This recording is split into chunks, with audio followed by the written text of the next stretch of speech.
Muy buenas noches, bienvenidos a una nueva emisión de Aquí Ahora, entrevistas a solas, esta modalidad de Aquí Ahora 2020 que nos brinda la posibilidad de entrevistar a una persona por espacio de una hora, conocer su mirada de la actualidad, pero también meternos un poco en su mundo, conocerlos un poco a ellos.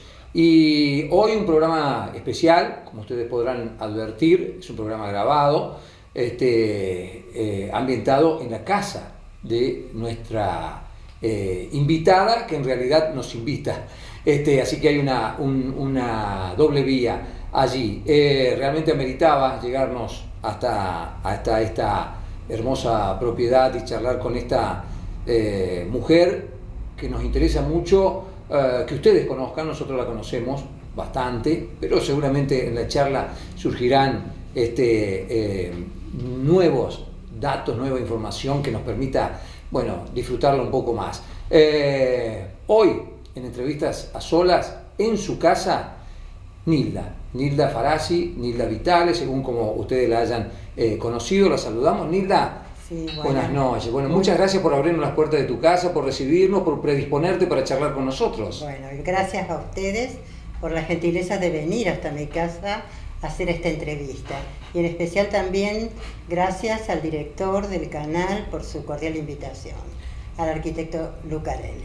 Es un placer para nosotros. El arquitecto es un poco el creador de este programa. Hemos tenido dificultades con la pandemia, no hemos podido poner en marcha la Aquí Ahora tradicional, y él se le ocurrió esta idea de estas entrevistas a solas, y la verdad que personalmente las estoy disfrutando mucho, estoy conociendo mucho a muchas personas bien importantes de la ciudad, y esto nos permite hacerlas conocer también al público, Nilda.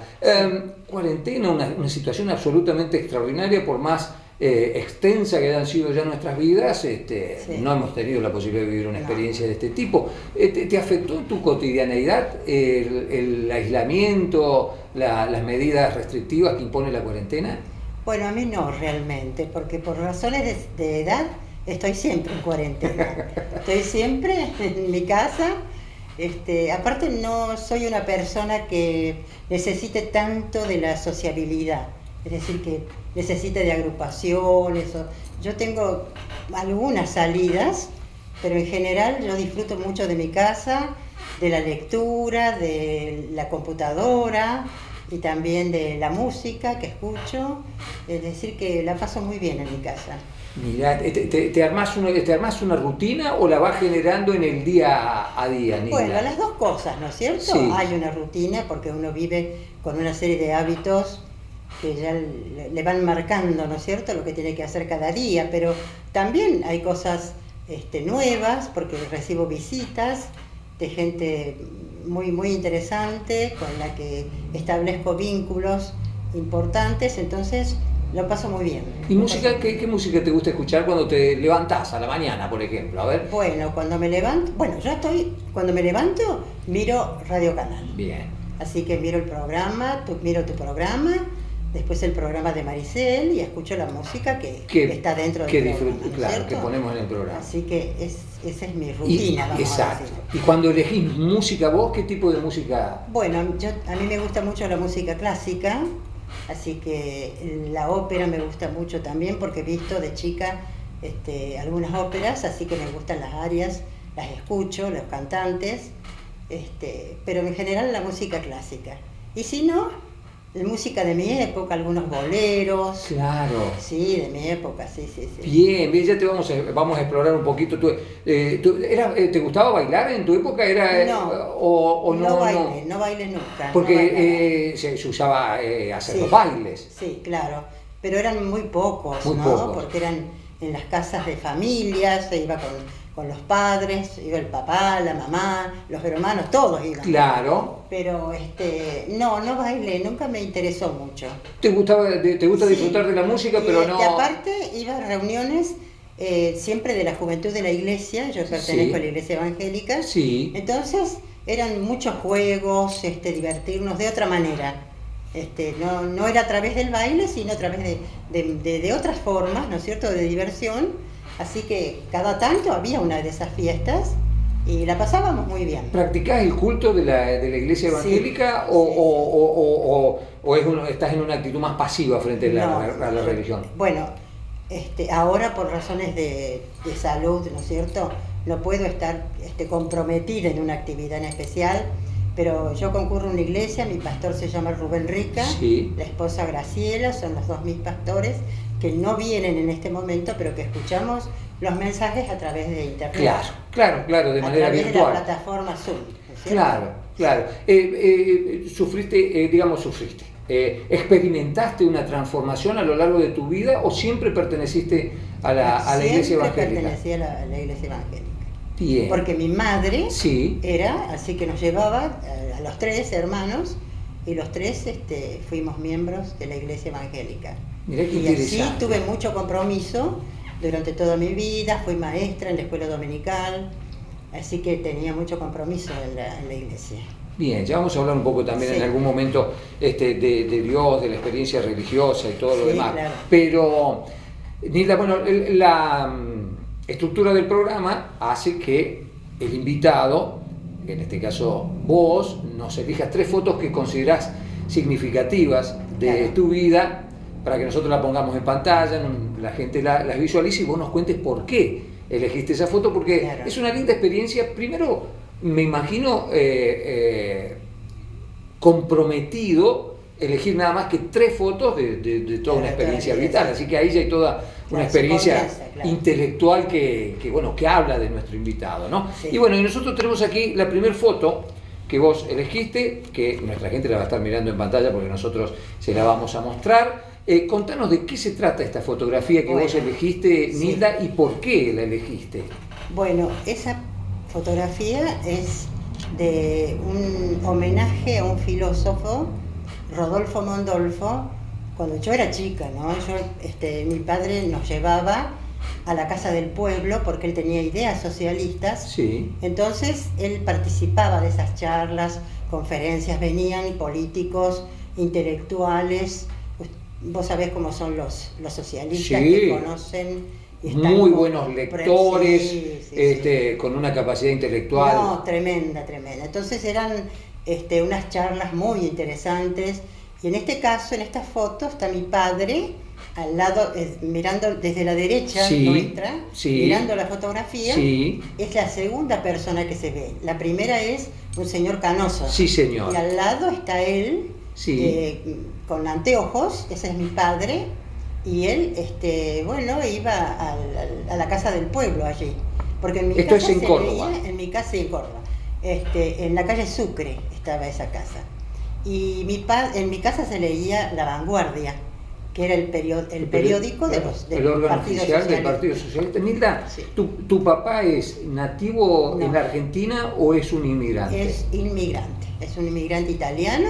¿De qué zona? De la zona de Sicilia, que tiene mala fama ahora, ¿no? Pero te voy a contar una anécdota. Dale, me encanta. Resulta que cuando yo estaba cursando el último año en la carrera de filosofía, el profesor Alberto Caturelli dice: vamos a invitar a un filósofo italiano para que dé una serie de conferencias en Córdoba. Bien. Entonces invita a un filósofo siciliano, Federico Sciacca, ese era el apellido. Bueno, cuando él viene, entonces el profesor presenta a sus alumnos. Cuando dice: esta es la señorita Nilda Faracci, dice, es siciliano. ¡Epa! Él era siciliano. Claro, automáticamente. Entonces dice: somos de la Magna Grecia. Claro, porque Sicilia es estaba así. Entonces me sentí tan halagada con eso que siempre creí que pertenecí a la Magna Grecia, provenís de la Magna filosofía griega. Realmente esta foto nos habla ya de varias cosas, ¿no? De tu personalidad, por empezar, tu apego a la filosofía, tu vínculo con tu padre también, ¿no es cierto? ¿Y él vino de Sicilia en qué época? Más o menos presente? En 1920, 21, por ahí, porque él estuvo en la Primera Guerra Mundial. Claro, él participó del 14 al 18, participó. Del 14 al 18. Y después estuvo allí aprendiendo un oficio, porque él era carpintero de obras. Carpintero de obras. Sí, así que él vino con un oficio. Y como estaba un hermano acá, Ya había venido antes un hermano, entonces lo invitó para que viniera. Entonces él viene. Y ahí cerca estaba mi abuela, mis abuelos. Mi abuelo era ferroviario, era español. Claro. Y mi abuela también española, y ella tenía una despensa. Entonces ellos iban a comprar a esa despensa. Y ahí la conocen a mi mamá, a mi madre. Mira vos, ahí establece el contacto italiano el Farachi del Sur con tu mamá española. Sí, no fue fácil porque la familia de ella quería que fuese un español. Claro. Parece que había un candidato. Epa. Pero claro, a ella le gustó y bueno, ellos le tenían miedo porque era siciliano. Pero mi padre era un santo realmente. Mira vos, una sí. actitud de rebeldía de tu mamá en el sentido de dar una pelea por el amor. Por el amor. En contra de los parámetros, porque claro.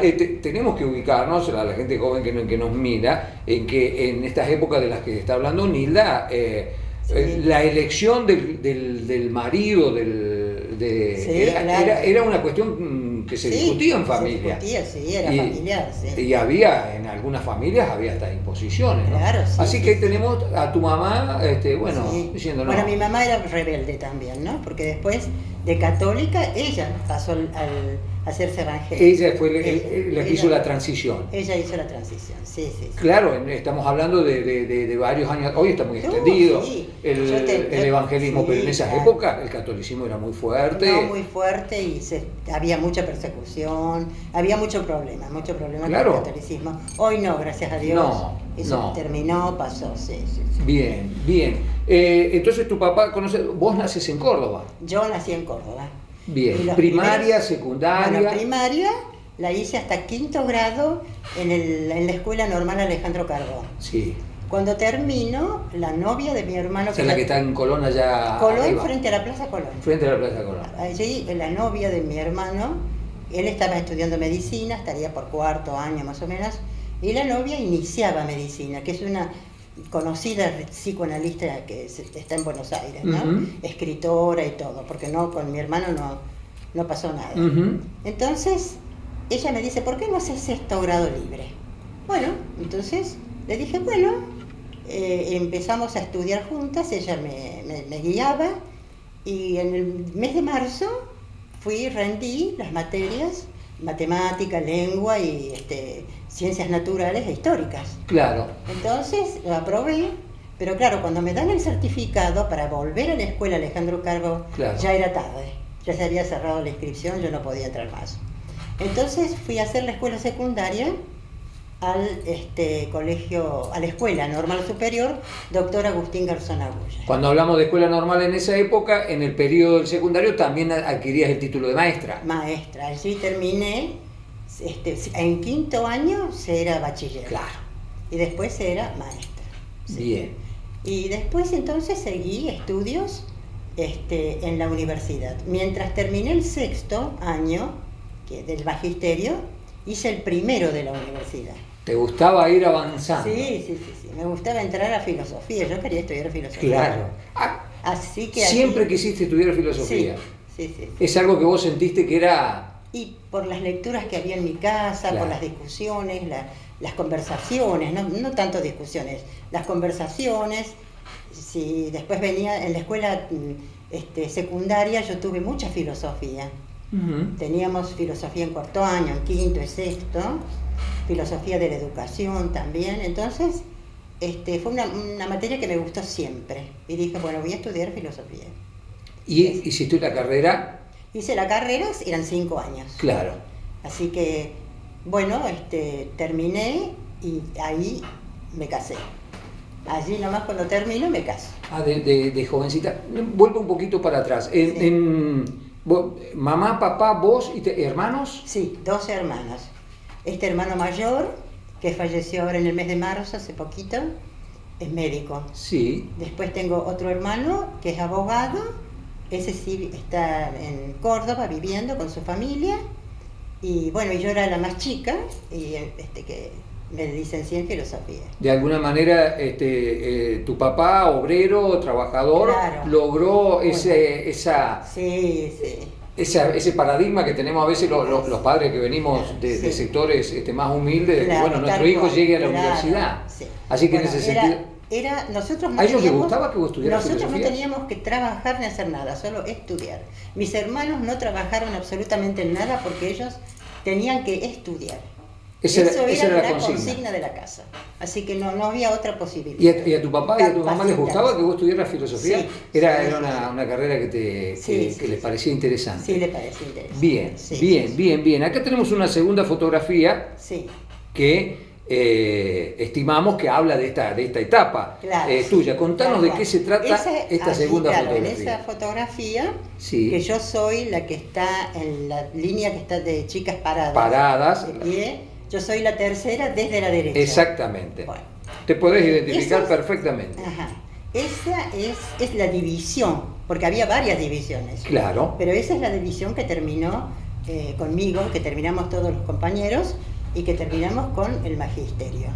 En una escuela que quiero rendir homenaje A ver. acá a los educadores de Córdoba, porque, bueno, en ella, por ejemplo, había en la escuela normal Agustín Garzón Agulla, había también un instituto pedagógico donde se formaban profesores.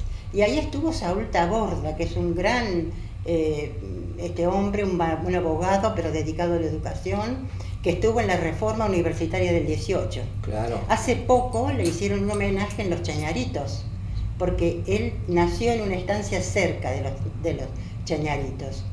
Y bueno, un hombre que luchó mucho por la educación, se puso en contra de Sarmiento, porque... A ver. Sí, claro, Sarmiento había traído el modelo extranjero para la Claro, educación. el modelo Y él no, estadounidense, claro, con las maestras con incluso las estadounidenses, maestras. la escuela normal es producto Tal de cual, ese, sí, de esa- tal cual, sí. de ese pensamiento. Entonces él se pone en contra Sí. de Sarmiento y piensa en una escuela que sea nuestra, con nuestro pasado. Ujú.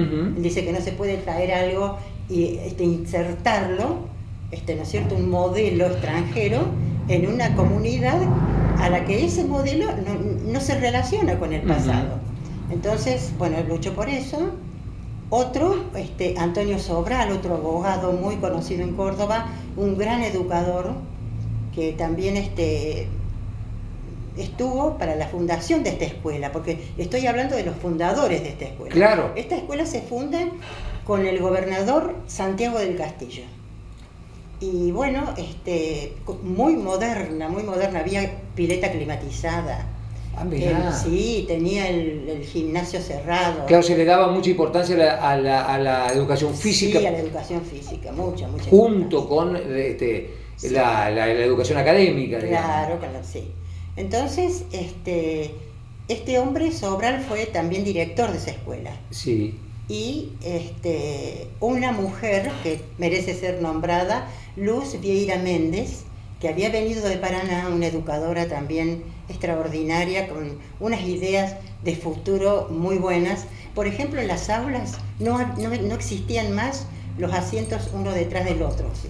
Eran mesas. Ella es la que implicó ese cambio. Claro. ¿Y en términos simbólicos, qué significa pasar? Era, claro, salir del aislamiento de cada uno, ¿no es cierto?, a un grupo de trabajo. Éramos 6 en cada mesa.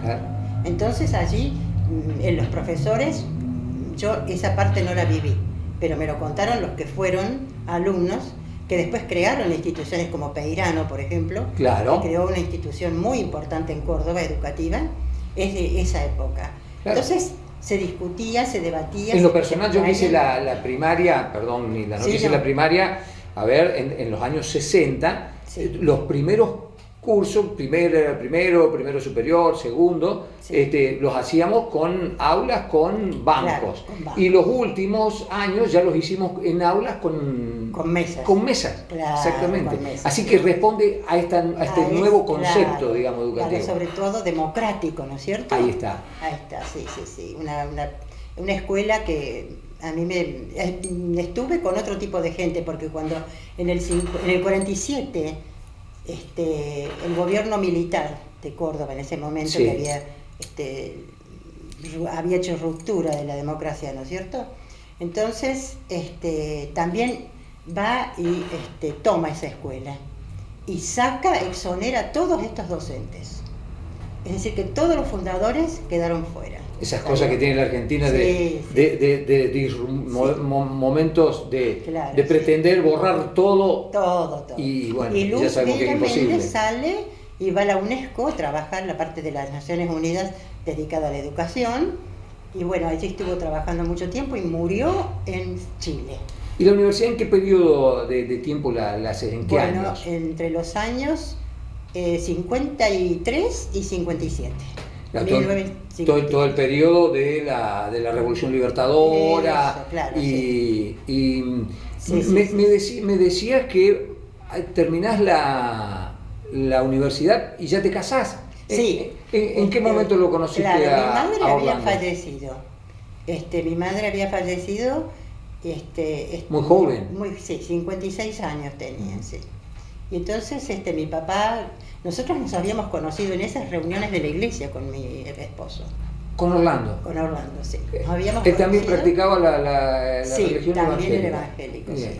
Entonces, en esas reuniones más o menos habíamos empezado un tiempo así nomás a mirarnos cómo son las relaciones. Claro. Bueno, y después entonces ya empezamos a hablar y a dirigirnos uno al otro, ya a reunirnos. Eso ya era significativo. Sí, claro. Era una señal. Era una señal. Como ahora las señales de los chicos, no sé, son un me gusta en las redes sociales, mirarse y aceptar charlar ya era... Sí, claro. Así que después entonces...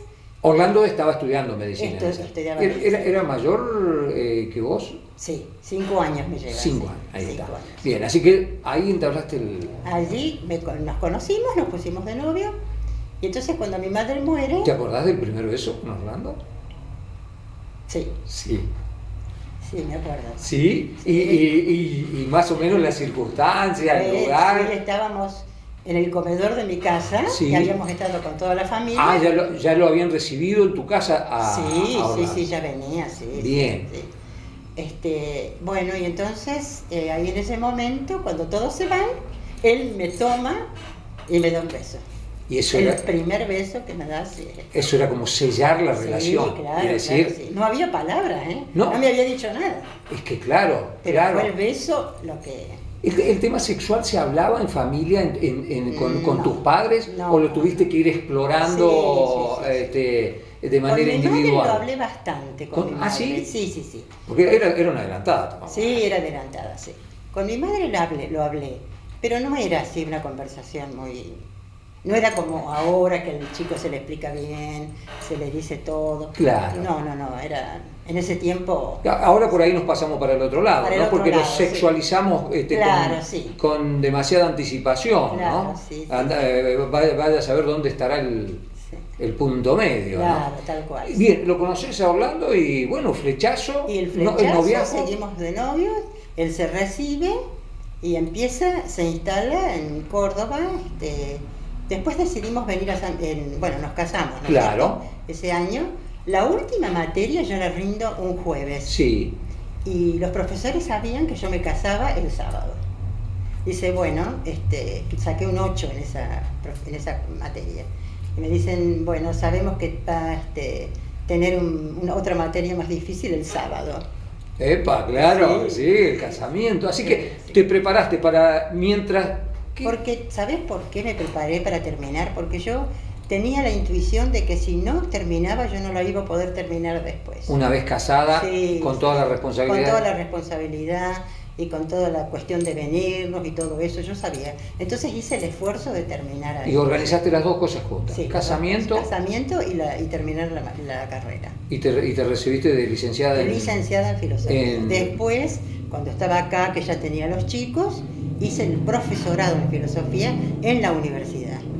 Claro. Entonces viajaba para eso. Fueron 2 años y obtuve el título de profesora de filosofía. Bien. Porque para la escuela secundaria que había en ese momento, Sí. no servía el título de licenciado. Sí. Te pedían, era más lógico el título de profesor. Claro, mucho más Tenía que lógico. tener las materias pedagógicas. Claro, porque la licenciatura Claro. habla más digamos, de un perfil de estudio más que de Claro, docencia. sí, y a vos la claro. docencia te gustaba. Sí, me gustaba mucho, sí. Los primeros, ni bien llegué, que me anoté, ¿no es cierto?, en las escuelas, al poco tiempo ya me llamaron de la escuela normal, hice una suplencia y del Nacional, en donde me quedé. Y bueno, ¿cuál es la...? Yo venía de una licenciatura, no de un profesorado. Bien. Y venía, si te acordás, todos los años, en la década del 50, Sí. afloraba la filosofía existencialista. Claro, el existencialismo. Era el existencialismo, tanto filosófico como literario. Claro, claro. Y teológico también, ¿no? Claro, claro, exactamente. La negación de Dios, el materialismo. No, sí, algunos, porque eran los ateos, Exacto. ¿cierto? Los existencialistas ateos como Jean-Paul Sartre, por ejemplo. Claro, y Simone de Beauvoir. Yo venía con la cabeza, con todo lo que había estudiado en ese quinto año que habíamos vivido. Teníamos un profesor que se llamaba Juan Adolfo Vázquez, que era director de la parte de filosofía de la editorial sudamericana. Bien. Entonces venía a clase, con él leímos Heidegger, los filósofos Claro. existencialistas. Heidegger, Sartre, bueno, hacíamos referencia a los escritores Dostoyevsky, Unamuno, que eran todos, bueno, Kierkegaard antes, en el siglo XIX, claro. Así que, bueno, yo venía con todo eso. Claro. Y cuando voy jovencita, voy con todo el ímpetu. Sí, cuando voy a hacer la suplencia, Sí. sobre todo la del Colegio San Martín, y la profesora, una señora excelente, que tenía, me parece que estaba esperando un bebé. Entonces hice la suplencia. Claro. Cuando me da el libro, yo no sabía nada de eso. De lo que era el currículo, la claro, currícula. Lo que se daba en la clase en el secundario. Claro, entraste ahí. Yo no sabía nada de eso. Y bueno, y tuve que estudiar. Tuve que estudiar porque la verdad es que uno viene preparado de una manera, claro. Y la realidad es otra. Claro, es como que sobraban conocimiento para lo que había claro, que ver.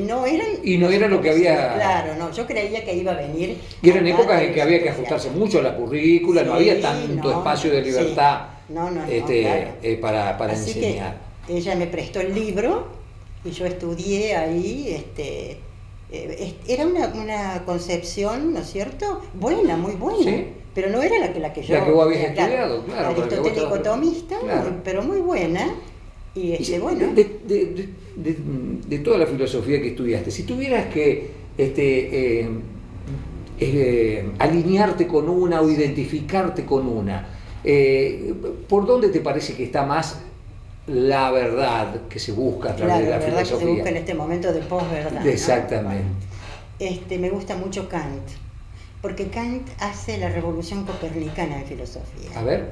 Claro, es decir, antes los objetos estaban en el centro y el hombre estaba alrededor, ¿no es cierto? Conociéndolos. Sí. Pero Kant saca los objetos y pone al hombre. Y es el hombre el que puede conocer porque a través de su subjetividad conoce. No es que el objeto se refleja en nosotros, sino que se construye en nosotros. Porque nosotros tenemos una serie de compartimientos, vamos a decir, ¿no es cierto? Sí.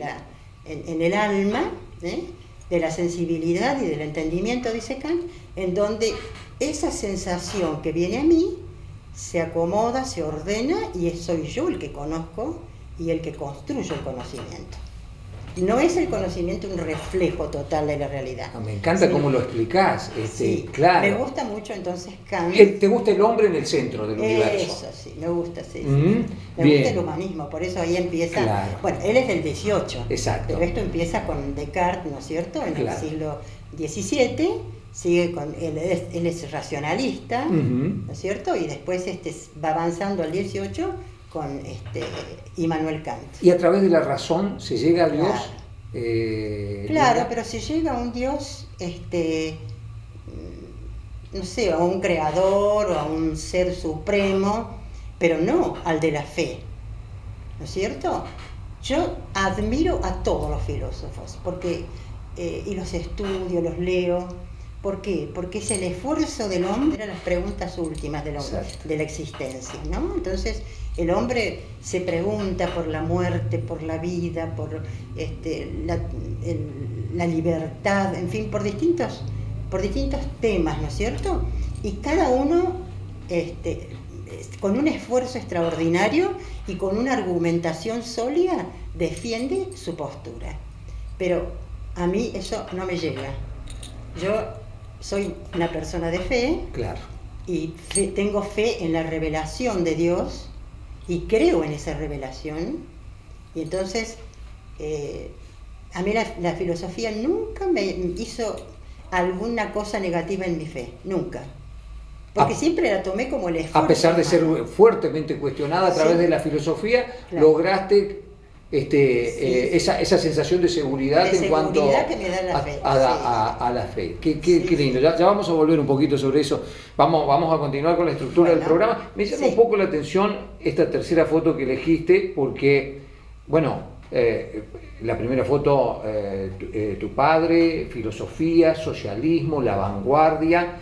Y acá veo una foto donde estás con un militar. Contame por qué elegiste esta foto y qué significa la misma. Esa foto la elegí porque me relaciona con la parte universitaria, ¿no es cierto? Con la docencia universitaria. No, superior. Universitaria también y del profesorado. Terciaria. A ver, ¿por dónde? Esa foto no es del 76. De los militares que ya hemos conocido lo que han hecho. Es la foto del 74, de la época de Héctor Cámpora. Bien. Bueno, en ese momento, cuando yo entro a la facultad en el 71, el programa era filosofía. Cuando entré acá a la UTN. A la UTN. A dar filosofía. El programa era filosofía común, con los distintos problemas que hay en la filosofía, la lógica aristotélica, y bueno, entonces doy eso durante 71 y 72. Sí. Paralelamente, en la escuela normal, yo era profesora del profesorado de Jardín de Infantes. Y ahí daba elementos de filosofía. También entré en el 71 y perfectamente estaba dando ese programa, un programa clásico de filosofía. Bueno, en el 73... En el 74 más bien, viene, pero se inicia ya en el 73, me nombran profesora de sociología en la escuela normal. Sí. Y yo sigo en las cátedras en la universidad y viene un cambio pero totalmente distinto. Se abandona la filosofía y vienen unas lecturas revolucionarias, vamos a decir. Sí. Porque, por ejemplo, en el profesorado de Jardín de Infantes, había que leer a Marta Harnecker, que es una chilena que hizo consiguió una beca en París con Althusser, el marxista, el filósofo, claro. Filósofo de alto vuelo. Sí, de alto vuelo. Entonces estuvo allá, después visitó Cuba, vio la Revolución Cubana, y entonces vino con todas estas ideas y escribió los conceptos básicos del materialismo histórico, o sea, la teoría de Marx. Claro. Entonces era un libro en donde ella resumía, estaba muy bien hecho el resumen, toda la teoría, y los chicos tenían que leer eso, tenían que saber Marta Harnecker. Claro. Bueno, después en la universidad era otra cosa, porque ¿qué hace Cámpora? Cámpora estimula a los grupos estudiantiles para que ingresen, ¿no es cierto?, y a través de ellos se logre ese proceso revolucionario. Exacto. Que se estaba esperando. Entonces, en Buenos Aires se había buscado la bibliografía para esta época, y entre esa bibliografía estaba un pensador, y era un ingeniero que venía un químico de la Universidad de Buenos Aires, Oscar Barsaski. Sí. Bueno, su libro era Ciencia, Política y Cientificismo. Ese era el libro, había que saberlo sí o sí. Barsaski, yo no sé si vos te acordás de Kuhn, de Thomas Kuhn, el autor de La estructura de las revoluciones científicas y el que hablaba de los paradigmas. Sí, señor. Ese. Oscar Barsaski se guiaba por este autor. Yo creo que lo conoció, porque es un autor estadounidense, claro. Yo creo que lo conoció. Y entonces él quería hacer lo que pensaba Kuhn. Kuhn decía que la ciencia no progresa. No hay un progreso porque vos te tomes el método científico y sigas sus pasos y vayas progresando. Dice que la comunidad científica en un momento está adherido a las leyes que han explicado los fenómenos. Pero llega un momento en que se produce una ruptura por algo, por ejemplo, hay una normalidad, no se pueden explicar con las leyes existentes, entonces ahí hay que pensar un nuevo paradigma. Dejar el paradigma viejo porque no funciona, sirve, no resuelve. Entonces la comunidad científica acepta un nuevo paradigma y crea un nuevo paradigma. Y a eso, cuando se lo mira, se le llama revolución científica. Pero una de las cosas que decía Barsaski es que para poder llevar a cabo una actividad había que ver si era probable hacerlas, si era posible hacerlas. Entonces, con ese criterio, la universidad nos manda a los profesores de estas materias que se llamaban integración cultural, nos mandan a Buenos Aires a la Escuela de Defensa Nacional, a donde está ese militar que me está dando el certificado del curso que hicimos allá. Ese es el sentido de la fotografía. Claro, ese es el sentido. Y fue una época de mucho revuelo intelectual, claro, mucho digamos. Revuelo intelectual, sí. Qué lindo. Y allí entonces tuve profesores como Rodolfo Puigros, claro.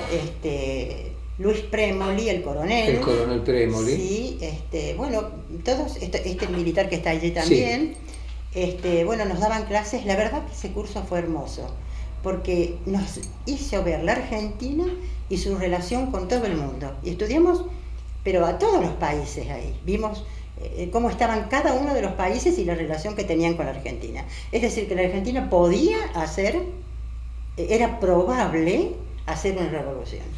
Qué interesante, mirá, haber sido testigo y protagonista de toda esa época.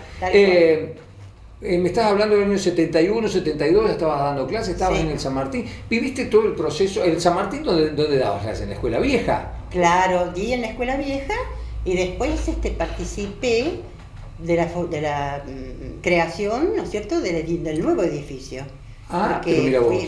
El señor Santiago Pampiglioni, un hombre que dio su alma y su vida para hacer esto, la verdad que casi es, qué sé yo, el alma mater de esto, ¿no? Pero formábamos una comisión y yo era la vicepresidenta. Entonces, la vicepresidenta para la construcción del nuevo edificio. Pero mirá. Sí, así que bueno, trabajamos mucho, cada uno en su rol, cada uno de las personas que estaban formando la comisión cumplía con su rol, estábamos bajo su dirección, que era, ya te digo, una persona extraordinaria. Y bueno, llegamos al año 83, desde que yo ingresé en el 61, hasta el 83 que fuimos al nuevo edificio, estuve en el edificio viejo. Claro. Y después en el edificio y viviste nuevo. Toda la transición también. Claro, toda la transición, sí. ¿Y te gustaba más dar clase en el secundario o en la universidad? Bueno, son dos cosas completamente ¿O eran experiencias? Sí. Tengo recuerdos muy lindos de la escuela secundaria. La escuela secundaria, cuando yo ingreso, era una cosa, después fue cambiando completamente porque la escuela es el reflejo de la sociedad. Ahí está. La escuela no puede ser otra cosa que un reflejo de la sociedad. Entonces empieza la sociedad a tener problemas y bueno, algunos la han denominado, ¿no es cierto?, una sociedad líquida como Bauman, ¿no es cierto? Sí, señor. Sigmund Bauman, que creo que no es líquido. Él dice que el amor es líquido, que la sociedad es líquida, pero yo creo que hay cosas sólidas que hay que recuperar y hay que nuevamente sostenerlas y fortalecerlas, porque son muy, muy, muy importantes. Y bueno, el adolescente, me parece, hago la diferencia, pero ellos cambiaron, pero quiero decir que era muy lindo estar con ellos. Yo disfrutaba mucho de la clase con el adolescente, porque son creativos, ellos van a decir algo. Ahora, yo enseñaba filosofía y claro, para ellos era algo inútil. Sí, señor. Entonces, hubo mucha época, o todavía ahora, donde pero es difícil. No en el comienzo. Ahí nunca me dijeron que no servía para nada, que para qué sirve, nada. Pero después empezó esa pregunta, a tal punto que cuando ya me estaba por ir, yo decía, ay, que no me pregunten, para qué sirve la filosofía, que no me pregunten. Había un alumno que levantaba la mano, yo digo, ahí viene la pregunta. Bueno, y había que sacar ideas y cosas para convencerlos del valor, pero no era fácil. Pero el programa tenía 5 unidades de lógica. Entonces, eso era muy lindo porque ellos aprendían primero la lógica aristotélica. Exacto. El silogismo, Exacto. todo eso. Pero después la lógica simbólica. Claro. Y en la lógica simbólica ellos aprendieron a demostrar la validez de un razonamiento. Es decir, yo les daba los razonamientos bien largos y ellos tenían que construir la tabla de verdad que Entonces, les permitía, era la herramienta para demostrar la validez del razonamiento. Hay que encontrar una utilidad práctica. Claro. Era más fácil, era más fácil hacerles sentir para qué servía la filosofía. Tal cual, tal cual. Entonces, hay una cosa linda que hicimos, porque hay un matemático, George Boole, que en el siglo XIX ya dio las reglas para llevar la lógica a la realidad. Y los circuitos lógicos siguen las normas de la lógica que los chicos veían. Claro. Entonces, con un profesor de física del Colegio San Martín, Omar Borelo. Sí, Omar, lo conozco, es ingeniero, claro. Claro. Bueno, él me ayudó en esto, hizo un tablero, pero yo les quería enseñar que lo que veíamos ahí, ¿no es cierto?, esas tautologías que veíamos, porque eran proposiciones siempre válidas, cualquiera sea la variable, se podían aplicar, se aplicaban en los circuitos lógicos.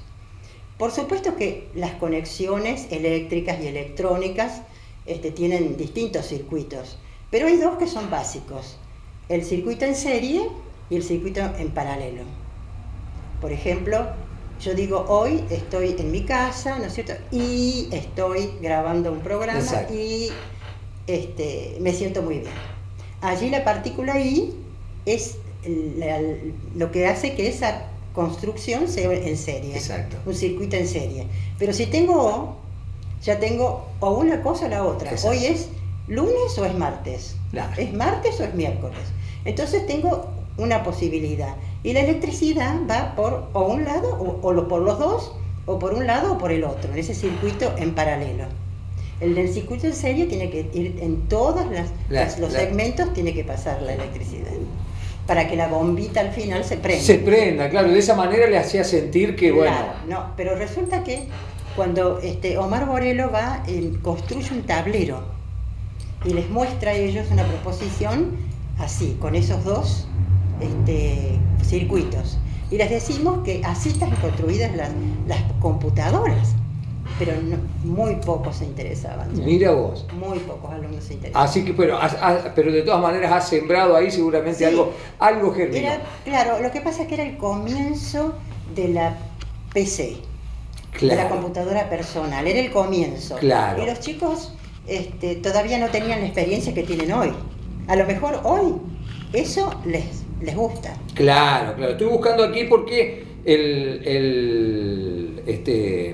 el programa propone, sí, que la producción elija 2 fotografías, sí, también. Así que estoy tratando de hacer funcionar este aparato para mostrarte la fotografía que elegimos nosotros. La primera de ellas tiene que ver con un par de palabras. Dice arte, cultura, educación. Sos una mujer que se ha vinculado con sí, esta... Claro. ¿Qué significa para vos? Digamos, ¿qué expresa el hombre a través del arte?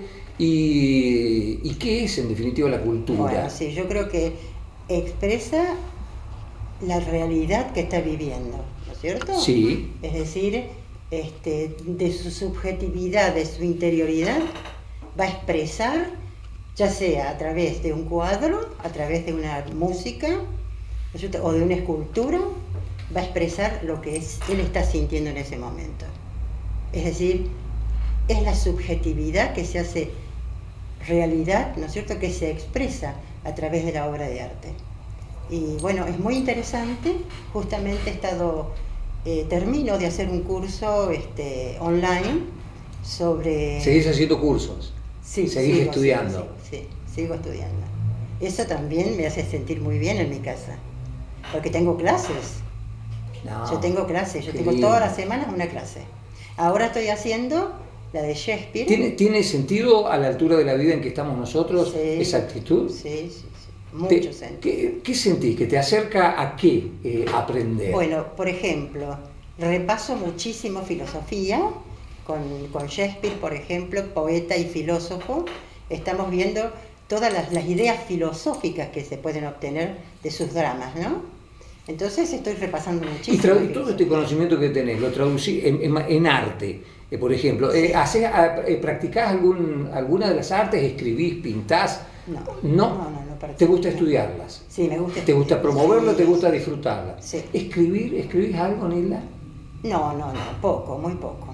Muy poco. No escribo tampoco. Bien, o sea que tus conocimientos son para vos sí. y para la gente, en este para momento, la gente, para la claro. gente con la que podés charlar. Porque estos cursos que estoy haciendo, sí. los puedo hacer porque me invitó una profesora que está viviendo en Córdoba, pero que está en la Fundación ProArte, porque estos cursos son de la Fundación. Sí. Y ella es Mónica Pairola de Lamborghini. Mónica, entonces, claro, es de acá. Claro. Y somos amigas, ella me invitó, así que con ella discutimos mucho, charlamos, damos la impresión que nos ha dado la clase, porque ella también hace los mismos cursos que hago. Claro. Lo está haciendo ella, más otros. Y bueno, la paso muy bien porque, en fin, participamos, damos nuestra manera de ver las cosas también allí, que lo que es en tal drama, por ejemplo, una pregunta que se estableció el otro día, si los celos son inherentes al amor, por ejemplo. Bueno, ahí se establece una discusión. Claro, mirá qué debate. Claro. Los celos son inherentes al amor. Si se ama, ¿se tiene que ser celoso o no? Bueno, ahí habría que no, dice que no, pero yo creo que sí, porque los celos están en todo tipo de amor. No digo los celos obsesivos, exactamente. Ni nada. Digo los celos en general. Los padres celan a los hijos a los padres, los hermanos se celan entre uno lo tiene que controlar, pero si no lo siente es como que no siente para amor. Mí es inherente, claro, es como que si uno no lo siente ya pasas al desinterés. Claro, tal cual. Que es distinto. Sí, que es mirá qué interesante cómo nos llevas por temas por todos lados. Lástima que mirá cómo se nos va el tiempo, es tremendo, nos queda poco tiempo. Te voy a mostrar una segunda fotografía que nuestra gente la va a ver en la pantalla del Canal 4 y es el logo de Radio Canal. Ajá. Radio Canal, bueno, nosotros te consideramos parte de Radio Canal, de nuestra familia. ¿Significó algo en tu vida? ¿Y qué significó? ¿Y por qué te involucraste en una empresa que, digamos, no tiene mucho que ver con toda tu formación? Sí, tal cual. Bueno, un día recibo un llamado telefónico y era Eduardo Lucarelli, que me invitaba para ir a conversar y bueno, cuando me dice eso yo quedé helada, no sabía qué hacer, le preguntaba a uno, a mi marido, a al otro y bueno, todos me decían, pero probá, y si no te gusta te vas. Bueno, con esa idea fui. Claro. Y bueno, le digo a Eduardo, en un momento, en los primeros tiempos, viene un joven, que era joven en ese tiempo, a dar un curso de musicalización. Yo no entendía nada. Yo creía, porque uno, viste, desde afuera... Claro, que te gusta la música, crees que sabés. No, pero aparte yo creía que el musicalizador que hacía, ponía un disco pero es tantas las cosas que tiene que saber, que entonces ahí dije, no, esto no es para mí. Entonces voy y le pido la palabra a Eduardo, y le digo que yo no quería seguir más. No, me dice, ahora no, ahora te tenés que quedar, así. Y bueno, me quedé y la verdad que disfruté muchísimo. Yo le agradezco a él porque pasé cosas, aprendí muchísimo. Y formaste parte de un proceso de transformación. Con una gente buenísima, trabajamos muy bien en equipo y bueno, me costó, porque lo que pasa es que uno fuera de la pantalla resuelve todo. Claro. Mira la pantalla y dice, ay, pero ¿por qué hacen esto? Porque hay que estar adentro y saber lo que es el trabajo, la construcción, que significa, claro. Y hay que conocer la cocina, claro, a donde se hacen las cosas. Y allí uno entiende, ¿no es cierto?, el trabajo, la dedicación que requiere. En fin, estuve desde el año 2006 claro. hasta el... Sí, 1996. Ah, claro. Hasta el 2005. 10 años. 9 años, casi 10 años. Casi 10 años. Todo el proceso de transformación de lo que fue Canal 4, Claro, sumar todo la- eso, la- la- todo. a la Contacto y la construcción Sí, de lo que sí, es Soy sí. Radio Canal. Sí. ¿Le asignás importancia a los medios en Sí. la construcción de cultura, en la construcción de opinión? Sí, sí, sí, sí. Ahora hay algo que es lo que se llama la posverdad, ¿no es cierto? Sí. ¿En qué consiste? Consiste en abandonar los hechos, la realidad tal cual es, la objetividad, y ir hacia lo subjetivo, hacia lo emotivo, hacia lo que la persona siente. Entonces, allí viene el problema. Ese es el problema de la posverdad. Ese es el problema que Ese- tenemos hoy. Ese es el problema que tenemos hoy. No nos atenemos a los hechos. A los hechos. Claro, entonces construimos opinión Exactamente. en base a otras cosas que no son los hechos. Tal cual. A mí me gusta mucho la opinión del juez de la corte que falleció muy grande, Fait. Sí, Él dijo, los hechos son sagrados, las opiniones son libres. Es decir, que los hechos los tengo que respetar porque son la objetividad, son lo que existe y son la realidad.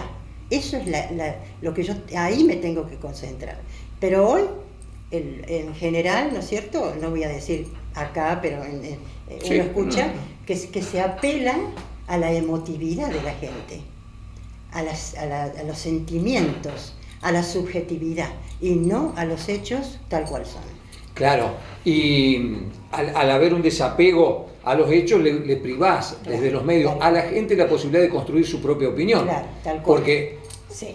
Porque Sí, si no tiene un conocimiento real de los hechos, su Claro. opinión no va a estar basada No va a en estar verdades. tal cual, tal Y claro, y después se empieza a construir a partir de eso y aparece como verdad algo que cuando vos desbrozás sí.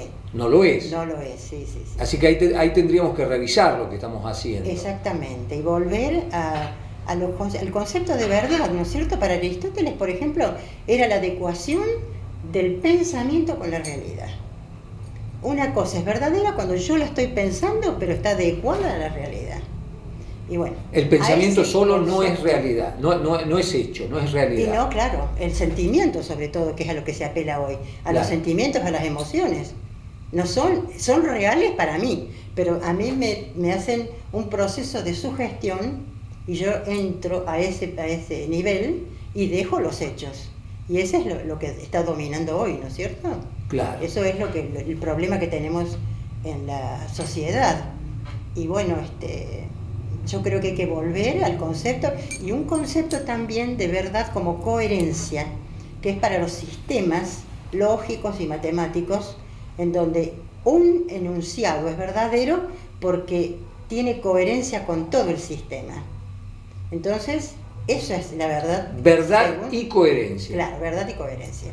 Y verdad y adecuación con la realidad. ¿Percibís cuando ves noticias y todo lo demás un doble estándar de análisis? Es decir, yo estoy parado sobre una postura ideológica y me presentan este vaso y digo que es agua. Estoy parado en otra postura ideológica y cuando dije que era agua, porque me lo presentan desde otro lugar ideológico, digo no, es vinagre. Claro. Es decir, el mismo hecho analizado Tal cual, es en así. un momento temporal digo una cosa, y cuando Claro. pasa el tiempo y lo origina otro sector político, es el La mismo otra. hecho y lo juzgo de manera... Sí. Corrupción, por ejemplo. Claro. Si la hacen los kirchneristas, los macristas la critican. Claro.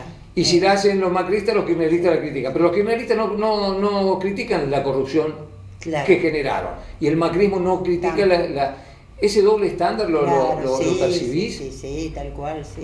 Y- Es un hecho muy real, sí. Claro, ¿y cómo llegamos a convivir con semejante incoherencia? Bueno, Porque es yo creo incómodo que- intelectualmente, Claro.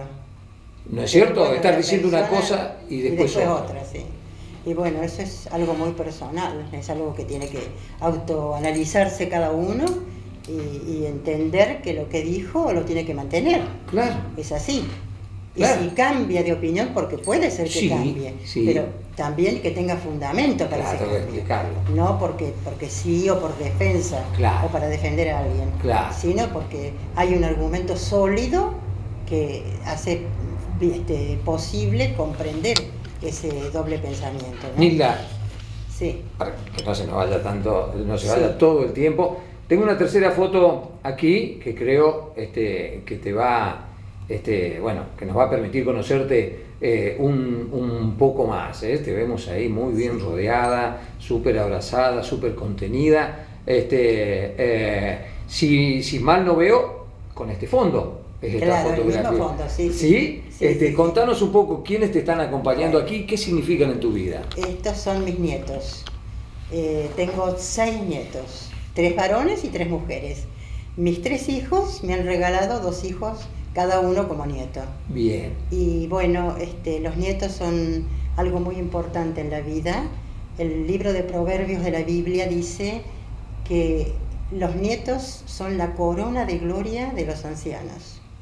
Es decir, se toma la vida como una carrera donde hay obstáculos. A veces los obstáculos son fáciles de resolver, a veces son muy difíciles, pero bueno, el que llega a la ancianidad ha obtenido a través de los nietos una corona, porque ¿a quién se corona?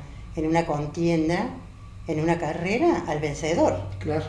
Y cuando uno llega a la vejez, a la ancianidad, y tiene nietos, como en este caso, que tengo 6 nietos, ahí en esa foto falta uno, Claro. porque está en Estados Unidos, y la que está de blanco es la mayor, que es Laura, de Estados Unidos. Después Contanos. siguen 2, que los 2 que están uno a cada lado son los hijos de mi hijo Enzo, Sí. Ramiro y Lautaro, Sí. y las 2 chicas son las hijas de Orlando, Jessica y Sabrina.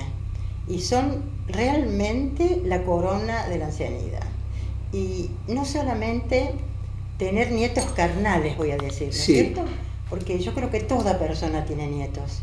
Porque cuando uno ha amado a la juventud, ha querido a los chicos, los ha escuchado, está con ellos, puede tener nietos adoptivos. También. Y puede tener ahí sobrinos nietos, amigos nietos, porque creo que toda persona, cuando ha sembrado el amor a la juventud y a la niñez y los ha escuchado, ellos lo consideran abuelo a uno, porque es la mejor etapa para realizar ese trabajo. Y a pesar de que con algunos tenés alguna distancia física, Sí. ¿podés alimentar el vínculo con ellos? ¿Te retroalimentás? Sí, bueno, con los de Estados Unidos, con mi nieta mayor sí, porque ella viene muy seguido. Ujú. Los otros están acá, así que los veo, Claro. vienen, y los veo, pero es una cosa de ver la fotografía y uno ya se sonríe por verlos. Claro. Es la Claro. felicidad porque es la alegría que es luminosa. Hablas de la ancianidad como la etapa que estás transitando, y eso habla de aceptación. De la aceptación. ¿Cómo transitaste ese proceso de aceptación de que, bueno, uno va envejeciendo y va llegando al final de su vida? Lo que pasa es que hay que aceptar. ¿Qué te ayuda? Porque sos una mujer luminosa, se nota la luminosidad que tenés. Tenés vitalidad en los ojos, más allá de cómo uno tenés la vitalidad en la mirada. ¿Cómo haces para mantenerte vital en un contexto de ancianidad, ¿no es cierto? Sí, claro. Bueno, la ancianidad y la vejez vienen no vienen solas, ¿no? Vienen con alguna cosa, Ujú. un problema de salud. Tengo Sí, varios sí. problemas de salud, pero bueno, los acepto, trato de mejorar. Estoy operada de la columna hace muy poco, así que todavía estoy la cuarentena me sirvió a mí para atrasarme mucho En el proceso, kinesiología, en claro, el proceso de recuperación. kinesiología, donde yo iba avanzando mucho. Y claro, el quedar acá en casa sin hacer todo lo que se hace en un gimnasio, me atrasó mucho. Pero bueno, estoy luchando con eso y lo acepto. ¿Pensás en la muerte? Porque sos una Sí, mujer sí. que es analítica. Sí. ¿Y qué significado le das? Para mí la muerte es un paso. Yo soy muy creyente, Claro. así que creo en las palabras de Cristo, creo en lo que Él dijo. Aún dice, el que esté muerto vivirá. Es decir, que pasado ese periodo, ese momento de la muerte, estoy esperando con mucha ansiedad esa promesa de Él, de un nuevo lugar donde voy a vivir, ¿no es cierto?, con toda la gente que haya aceptado a Cristo como su Salvador. Claro, claro, entiendo. Esta es mi fe. Claro, y entiendo, entiendo digamos, Claro. cómo le da sentido al Sí. tránsito de la etapa en la que uno está viviendo. Nilda, sos una mujer extraordinaria, que, bueno, analítica, con un caudal de conocimientos enorme, uno se quedaría horas charlando con vos. Cuando mirás en retrospectiva tu vida,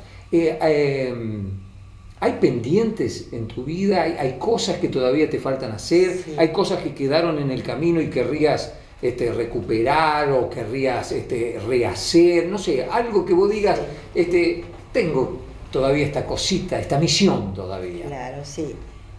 Bueno, hay cosas familiares que son muy dolorosas, que quisiera que se resuelvan. Y bueno, creo que tengo fe. Yo soy una persona muy positiva. Pero sí, hay momentos en que uno pasa por pendientes de mucha tristeza, bajones, ¿no es cierto? Uh-huh. Pero bueno, siempre sosteniéndose en la fe, los puede ir pasando, y no creo que la vida uno la termina, pero nunca llega a convencerse de que hizo todo lo que quería, lo que deseaba, ¿no es cierto? Pero bueno, trató de alcanzar aquellas cosas que voy a hablar, por ejemplo, filosóficamente. Sí, señor. Aristóteles decía que la felicidad era la finalidad de la vida. Sí, señor. Era el fin de la vida, había que buscar la felicidad. Era mi última pregunta esa. ¿Qué es la felicidad para vos? A ver si la alcanzaste, sí. ¿No es cierto? O si es de rato, sí, o cómo es la eso verdad. Sí, en el sentido aristotélico. A ver. Porque si yo pienso, ¿no es cierto?, que la felicidad es el estado emotivo que acompaña al logro de algo muy deseado, veo que es algo transitorio. Porque puede ser una cosa muy valiosa, pero una vez que pasó y la logré, la felicidad ahí terminaría, Uh-huh. ese estado emotivo. Claro. Pero como dice Aristóteles, él encausa los deseos a través de las obras buenas, del hacer el bien. Y ese hacer el bien es para él la virtud, que consiste en el justo medio, entre dos excesos. Uno exceso y una carencia. Uh-huh. Por ejemplo, no ser aguerrido, tampoco ser cobarde. Exacto. Ser valiente. Exacto. Ahí está la mitad. Sí, señor. Bueno, no ser pródigo, tampoco tacaño. ¿Cuál es la mitad? La generosidad. Ese es el concepto de él. Y él dice que si nosotros hacemos estas cosas, por supuesto que yo he nombrado dos nomás, sí, pero sí. Todas las virtudes, bueno, entonces vamos a alcanzar una felicidad que va a ser mucho más larga, vamos a decir, ¿no es cierto? No tan transitoria, sino más permanente. Y Cristo dice, la supera esta definición de Aristóteles, porque dice Cristo que aún en la persecución por la justicia, ahí, que también es una virtud, allí también se va a ser feliz, porque hay un fin noble detrás de eso, que al hombre, aunque sea perseguido injustamente, pero que él luche por la justicia, ese va a ser también feliz.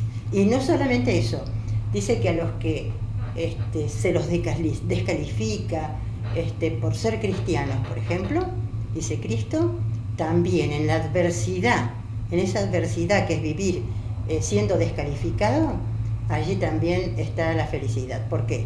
Porque hay un fin posterior, trascendente, que muy noble, que lo hace feliz al hombre. Y si te tuvieras que calificar en tu búsqueda personal de la felicidad, ¿crees que hiciste un buen camino? ¿Te consideras una persona que ha sido feliz en la vida?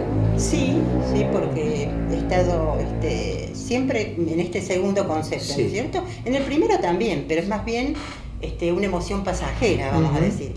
Pero en esta que es permanente, sí, considerando así, aún en la adversidad, en las cosas que no me han salido bien, no me ha ido bien, y hay cosas que tengo todavía que resolver, que espero que las pueda resolver, bueno, voy a alcanzo la felicidad. ¿Crees que ¿Crees que le dijiste suficientemente, se lo expresaste con claridad, por ejemplo, a tus nietos, no sé, a tus hijos, a Orlando? ¿Le pudiste expresar tu amor por ellos? Sí. Porque viste que nosotros, en nuestra cultura, a veces somos un poco tacaños en este sentido, en el hablar, y decimos, no, yo se lo demuestro. No. ¿Pudiste decirle, te quiero a las personas que querés? Sí, sí, claro que sí. ¿Sí? Sí, sí, sí. Fuiste abierta en ese sentido, Sí, y te sentís plena en ese sentido. Sí, sí, sí. Y te sentiste una mujer... Lo hemos demostrado también con mis acciones. Bien, Sí, con porque la tiene palabra, que ir acompañado. Con la palabra y las acciones, ¿no es cierto? Con los nietos, por ejemplo. Qué lindo. La palabra y las acciones. Qué lindo, qué lindo. Sí, sí, sí. Bien, Nilda, Sí. bueno, un encanto charlar con vos. Bueno. Realmente es esperanzador para verte en esta etapa de tu vida con esa luminosidad, con esa vitalidad, ¿no es cierto? Con esas ganas de seguir experimentando, de seguir aprendiendo, y bueno, y con esta predisposición de transmitirnos a todos nosotros esta experiencia vital tuya que es maravillosa. Me apena que no escribas, porque todo esto que sabés traducido Sí, claro. en textos podría trascenderte. ¿Pensás en la trascendencia? ¿Vos creés en que vas a tu alma te va a sobrevivir? Sí. Pero ¿pensás en tu trascendencia en el mundo? ¿Cómo te gustaría que te recuerden? Tus nietos, por ejemplo. Bueno, como una abuela que los ha querido, que los ha reconocido. Sí. Y en la ciudad, no sé, quizá los alumnos, ¿no es cierto? Algunos se acuerdan de mí positivamente, porque realmente entiendo la educación, el acto de educar, ¿no? Como un acuerdo o como un compromiso entre alguien que entrega una serie de conocimientos y otro que se compromete a asimilarlos y elaborarlos, ¿eh? Ese sería el acto educativo que hoy está muy desfigurado, por supuesto, pero siempre tomé la educación con mucho compromiso y así la llevé adelante. Gracias, Nilda. Bueno, muchas gracias a ustedes. Nilda Farassi de Vitale, una mujer para conocer. Hasta el próximo miércoles en otro encuentro de Aquí Ahora, Entrevistas a Solas.